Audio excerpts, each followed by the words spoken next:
Welcome back to All This Math. This is Professor Parker, and for today's lesson, we're going to be solving systems of equations by the elimination method. All right. Now, in this particular example, I chose this particular example specifically because in this example, it's a little more complex than any of the other elimination method examples that I've created videos on. Well, actually, no, I think I have some videos on systems with this level of rigor already, but what I'm trying to say is you have to change both equations, right? In some of the examples with solving systems of equations using elimination, because we're still using the elimination method. We're not using the graphing method. We're not using the substitution method. We're not using Kramer's rule where we deal with matrices and determinants and all that. We're not doing none of those other methods. We're using the elimination method. In some of them, you don't have to change either of the equations, all right? In some of them, you need to change one of the equations. And in some of them, you need to change both of the equations. This is an example where you need to change both of the equations so that we can eliminate. And that's a good way to think about elimination method examples. Some examples, as I said, I'll reiterate. In some examples, you got to change one equation. No, let me back up. In some examples, you don't have to change none of the equations. You just go in, you can immediately just eliminate something. Like, so for example, you might see an example where this is a positive 3x and you would have, instead of a 5x, a negative 3x in the original problem. In that case, you don't got to eliminate, you don't got to change nothing. You don't got to modify nothing. You don't got to multiply by nothing. You just straight do the addition and then the x's are going to cancel out. But as you see, that's not what we have here. In some examples, you got to change one of the equations. So for example, if this was a positive 3x and this was also a positive 3x, then you would just have to multiply this by -1 to make that into a negative 3x, right? Or if this was a 4y and this was a 8y, 4y, 8y, you could just multiply this top equation by -2. That would become a negative 8y, and then your 8y's would cancel out. Negative 8y, positive 8y would cancel out. But that's not what we have here. In some examples like this one, you got to change both equations. And how do you know? You know because, like I can't just multiply 4y times 2 and get 6y. Or I can't multiply this by -2 and get a negative 6y to cancel with this. I can't multiply this by -2 and make it a negative 6x to cancel with this, right? But I can change both terms. So like first, let's back up for a minute. You decide what variable do you want to eliminate. You can eliminate x, you can eliminate y. It's totally up to you. Sometimes you like to look at the problem and look at the numbers and see what's the easiest thing to do if you want to go that route. But in this particular example, eliminating the x's and eliminating the y's is probably equal in terms of rigor or challenge. What I'm going to do, I think, is I'm going to get rid of the y's. No reason in particular, just because. I'm going to just get rid of the y's. And the way I can get rid of the y's is I know multiples. I know common multiples, right? Kind of like when you find the LCD, when you add or subtracting fractions, you're looking for the smallest number that both of those numbers can multiply into evenly with no remainders. So think about 4 and 6 and sit there and ask yourself like, okay, check this out. What's the smallest number that 4 and 6 can multiply into evenly, right? Not a factor of 4 and 6, but that 4 can multiply into, like 4 times what, right? 4 times something will give me what number, right? Give me a certain number, and 6 times something will give me a certain number. But we want them to get to the same number, right? So I'm thinking, if I do 4 times 3, I get 12. If I do 6 times 2, I also get 12. So that means 12 is my least common multiple of 4 and 6, right? That's important to know. When we're solving systems of equations using the elimination method, you got to be strong with your LCMs or your least common multiples, right? You got to be strong with that. You got to know, okay, well, the LCM of 4 and 6 is 12. If I wanted to eliminate the x's, if I wanted to, I decided not to, but if I wanted to, I could, right? I would have used 15 because I know 3 times 5 is 15 and I know 5 times 3 is 15. So 15 is the smallest number that they both multiply into, right? And all I would have did is I would have made one of them a positive 15 and one of them a negative 15 and then make them cancel out. Because my whole thing with elimination is I'm trying to eliminate one of the terms or one of the variables, but I got to make them cancel out. So they got to be exact opposites. So like this could be a positive 15, this could be a negative 15. This could be a positive 12, this could be a negative 12. Or vice versa. This could be a negative 12, this could be a positive 12. Now, what I'm about to do is I'm about to make this a positive 12 and make this a negative 12. And again, why am I doing that? Because once I do that, when I add these two equations together, the y terms are going to cancel out and be gone or be eliminated. Hence the term elimination method. That's why we call it the elimination method. Everything has a reason. It's got a name for a reason, right? Elimination method. All right, so let's do that. So how do I change this 4y into a 12, into a positive 12? I multiply by a positive 3. And I can't just multiply the 4y. I got to multiply the whole equation, the whole top equation by a positive 3. So draw parentheses and write a 3 outside. All right. Now, I want to change this 6y into a negative 12y, right? And I shouldn't say 12. I meant to say a positive 12y, right? So multiply by 3 to make that a 12y. Now I'm going to change this to a negative 12y. So how do I do that?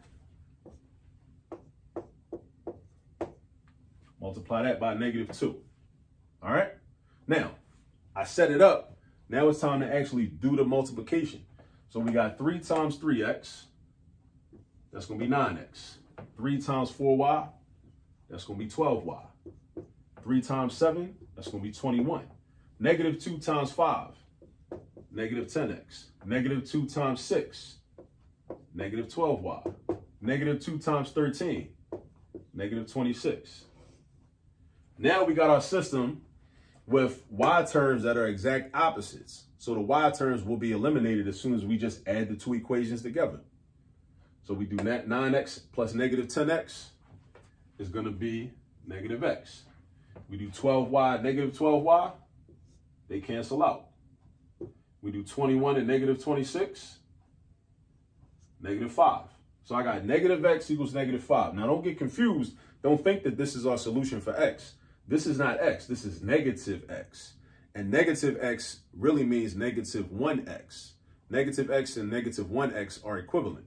So therefore, I need to get rid of this negative sign. So the way you get rid of a negative 1, if it's negative 1 times x, is by doing the opposite operation. So you divide. So we divide this by negative 1. And we divide over here by negative 1. So I got x equals positive 5. Positive 5. So x is going to be positive 5. So negative x divided by negative 1 is x. Negative 5 divided by negative 1 is 5. Now, I'm halfway done. I got to find out what y is. How do I find out what y is? I go back to one of the original equations from the system. I pick the original equations. Either one of the equations will work. It don't matter if it's the top one or the bottom. It don't matter. So let's say I pick the top one, right? So I do 3 times 5. Now, why is it different? Why don't I use 3x? Because I don't need the x. Because I know what x is. I think x equals 5. So since I think x equals 5, I use 5. I replace the x with a 5. The only time you use variables is when you don't know what the number is. But once you know what the number is, you don't need the variable no more, right? So 3 times 5 plus 4y, because we don't know what y is, so we still need that y, is equal to 7. All right, so simplify the 3 times 5. That's going to give you 15. Plus 4y is equal to 7. I'm trying to get y by itself, so I got to get rid of this 4 and I got to get rid of this 15. So the way I get rid of this 15, since it's a positive 15, is I think about the opposite of positive 15. And the opposite of positive 15 is negative 15. Negative 15, if I like verbalize or make that a verb or make it an action, means subtraction. So I need to subtract 15. So I'm going to like subtract 15 on the left and I'm going to subtract 15 on the right.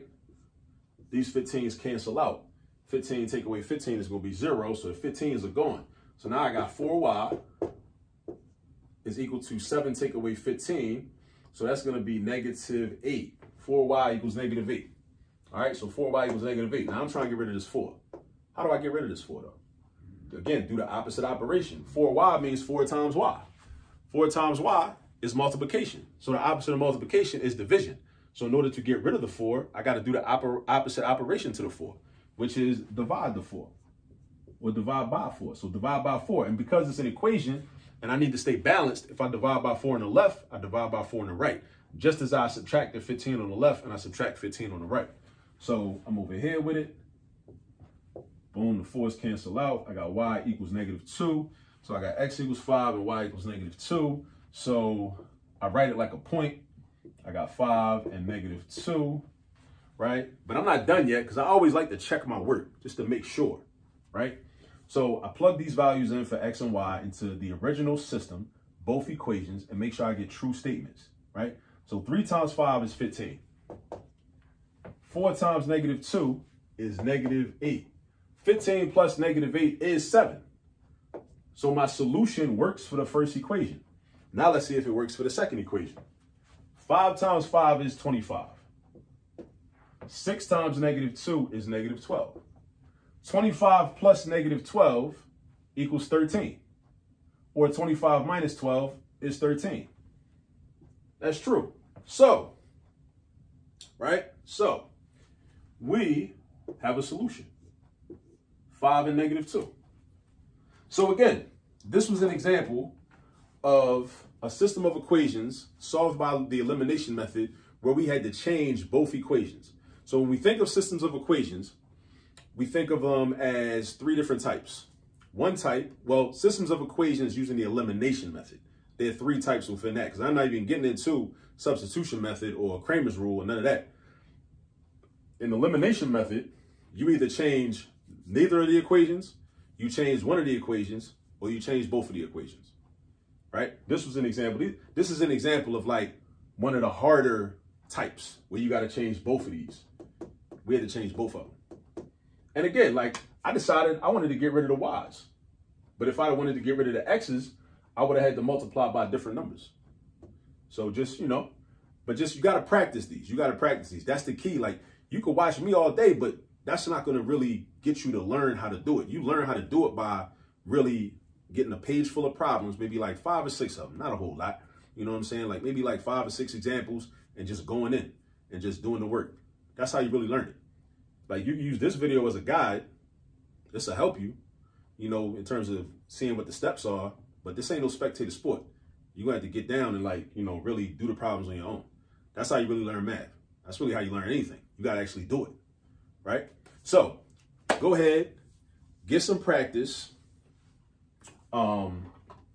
Use this video as a guide. All right, rewind it, run it back, take it from the top, whatever you got to do.